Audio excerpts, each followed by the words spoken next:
Just a day or so ago, I put up a video talking about a study that showed that most Americans want to avoid a war with Iran. However, the study didn't give us absolutely everything. Now, much more in depth research, particularly when it comes to violent U.S. foreign policy, particularly with regards to Iran and the DPRK, shows a very different picture and shows that perhaps this peaceful path that a lot of Americans seem to want with Iran does not apply to the DPRK. Generally speaking, the U.S. establishment is opposed to dropping a nuke on the DPRK. The consequences would be mass deaths, regional destabilization, it wouldn't help U.S. interests that much, and retaliatory attacks would pose a grave threat. The U.S. population doesn't seem to agree. A survey by YouGov and the Bulletin of Atomic Scientists published Monday finds that a third of Americans would be in favor of a nuclear strike, even if it killed 1 million people. Now, different scenarios were given to different groups of people when they were asked about whether or not they would support a strike on the DPRK. Some of them were better scenarios than others, just to see how that would influence their decision.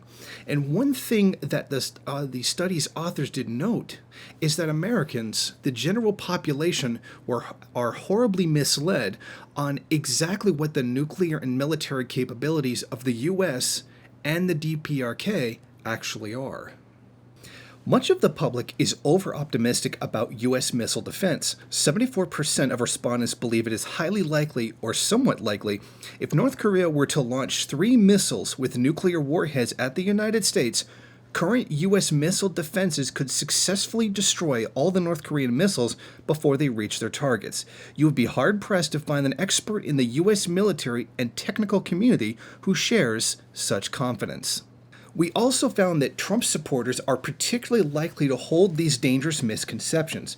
Among Trump supporters, over 84% believe that it is highly or somewhat likely that current U.S. missile defenses could shoot down the North Korean missiles described in the scenarios, compared to 67% among non-Trump supporters. Perhaps this is a reflection of Trump's own words, which he gave in October 2017, in which he publicly stated that you look around and you see what's going on. You take a look at what we're buying right now with the jet fighters and all of the equipment we're buying. And, you know, it's 2 things, really. It is jobs, and that's far less important. But we build the greatest military equipment in the world. We have missiles that can knock out a missile in the air 97% of the time. And if you send 2 of them, it's going to get knocked out. Is it fair to say if he... This is factually incorrect. While it is true the United States has successfully practiced a salvo intercept, using more than one interceptor to shoot down a mock missile warhead, 2 interceptors do not come close to creating a 97% effectiveness. Moreover, as experts know, there is a world of difference between the results of an orchestrated test when we know the arc and timing of a missile launch and the chaotic experience of fighting in the fog of war. Now, one of the conclusions of the study by the authors was that the U.S. public had very little understanding of the strategic implication of nuclear weapons. Now, they attribute this largely to there being a ceasing of information on this in the education system since the end of the Cold War, when a nuclear war, or the threat of a nuclear war, was significantly reduced, and that essentially most Americans know just about nothing about nuclear war and how it works. Now, they were given different ideas in these scenarios that they were given before asked whether or not they would invade.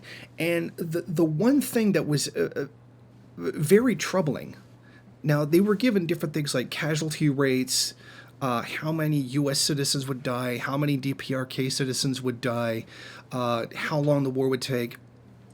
The one factor in these that did not change anyone's opinion was the issue of how many North Korean civilians would die.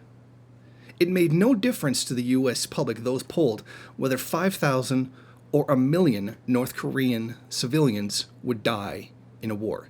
That's the one issue that did not influence how they decided whether or not they wanted a violent confrontation. And it's very important to understand this, because if the U.S. public doesn't care about civilian deaths, then the politicians in charge aren't going to care about them either. The problem lies about how the polling is phrased to the public. While only 24% of Americans support a war with Iran, 62% have favored preventing Iran from getting a nuclear weapon, even if this means the use of military force. Essentially what this means is that the information that I gave in the previous video about Americans being against violent conflict isn't as rosy a picture as I might have made it look, or as much as the study made it look. Essentially, there is a general desire by the American people to avoid war, but they are very willing to accept it in many cases.